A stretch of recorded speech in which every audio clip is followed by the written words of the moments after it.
Ringkasan bab 3 penanganan menjelaskan langkah-langkah penanganan kekerasan seksual yang mencakup pendampingan, perlindungan, pengenaan sanksi administratif, dan pemulihan korban. Hal ini bertujuan untuk memberikan perlindungan kepada korban, memberikan sanksi kepada pelaku, dan memastikan pemulihan korban. Bagian ke-1 umum, pasal 10. Perguruan tinggi memiliki kewajiban untuk melakukan penanganan kekerasan seksual melalui 4 aspek utama: pendampingan, pelindungan, pengenaan sanksi administratif, dan pemulihan korban. Bagian kedua, pendampingan, pasal 11. Yang pertama, pendampingan diberikan kepada korban atau saksi yang merupakan mahasiswa, pendidik, tenaga kependidikan, atau warga kampus. Yang kedua, pendampingan mencakup berbagai bentuk seperti konseling, layanan kesehatan, bantuan hukum, advokasi, dan bimbingan sosial dan rohani. Yang ketiga, pendampingan harus memperhatikan kebutuhan penyandang disabilitas jika korban atau saksi memiliki disabilitas. Yang keempat, pendampingan dilakukan berdasarkan persetujuan korban atau saksi, dan jika korban tidak mampu memberikan persetujuan, maka persetujuan dapat diberikan oleh orang tua atau wali korban atau pendamping. Bagian ketiga, pelindungan, pasal 12.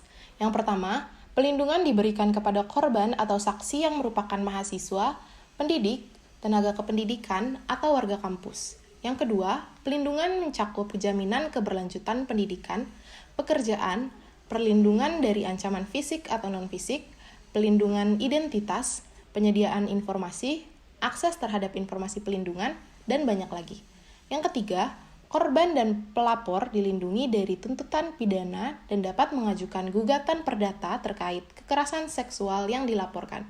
Dan yang keempat, perlindungan juga mencakup penyediaan rumah aman dan perlindungan terhadap kesaksian yang diberikan. Bagian keempat, pengenaan sanksi administratif, pasal 13. Yang pertama, pengenaan sanksi administratif dilakukan jika pelaku terbukti melakukan kekerasan seksual. Yang kedua, sanksi administratif dapat berupa teguran tertulis, pemberhentian sementara dari jabatan, pengurangan hak sebagai mahasiswa, atau pemberhentian tetap sebagai mahasiswa atau dari jabatan sebagai pendidik, tenaga kependidikan, atau warga kampus sesuai dengan tingkat kesalahan. Yang ketiga, pelaku yang telah menjalani sanksi administratif harus mengikuti program konseling sebagai bagian dari pemulihan. Bagian kelima, pemulihan korban, pasal 20. Yang pertama, pemulihan korban mencakup tindakan medis, terapi fisik, terapi psikologis, dan bimbingan sosial dan rohani. Yang kedua, pemulihan melibatkan berbagai pihak seperti dokter, konselor, psikolog, tokoh masyarakat, pemuka agama, dan pendamping lain sesuai dengan kebutuhan korban. Yang ketiga, pemulihan dilakukan berdasarkan persetujuan korban atau saksi. Dan yang keempat, masa pemulihan korban tidak boleh mengurangi hak-hak korban dalam pendidikan, pekerjaan, atau hak-hak lainnya sesuai dengan hukum yang berlaku. Pasal 22.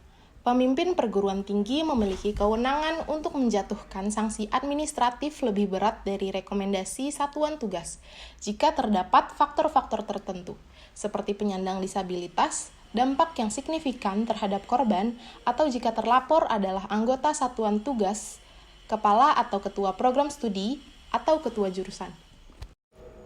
Pasal 19. Perguruan tinggi yang tidak melakukan pencegahan dan penanganan kekerasan seksual dapat dikenai sanksi administratif berupa penghentian bantuan keuangan atau penurunan tingkat akreditasi.